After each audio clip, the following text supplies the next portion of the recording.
I just bought a house on down this driveway, which is a right-of-way, and that's why the show is called Right-of-Way. The content or the material, the images and the sound in this installation were all taken from around my home, my driveway, in my local neighbourhood.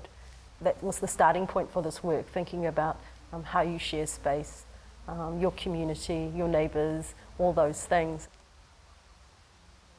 There are around 3,500 photographic images covering the walls, exploding into a large image, and I have used 6x4 inch photographs that you can print from most camera stores from a self-service machine.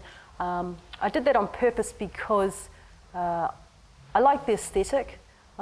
Images at this scale, if they were a single image on the wall, I think would sort of reference this, like a mall or an airport or something like that, and I didn't want it to have that reference. I like the idea of something little being made big, and also it's an accessible material.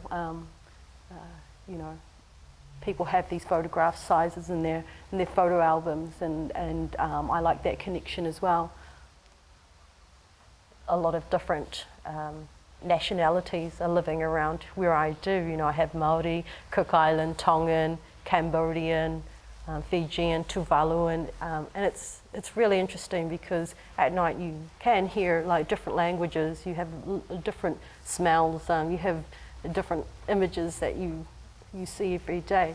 Something that's important to note is that this is my perspective. I'm not trying to say this is what it's like to live here, because the guy next door or the family next door will have a completely different idea of what it's like to live where we live, and they're only 10 metres away or something, So these are just some of the observations that I've made, and I've tried to keep it quite simple.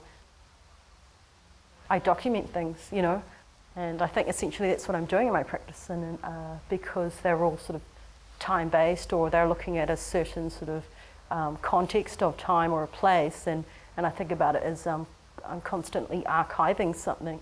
I'm archiving people, I'm archiving community, I'm archiving space or popular culture. It could be anything, and these essentially are like drawings to me, and I guess snapshots of things happening around where I live.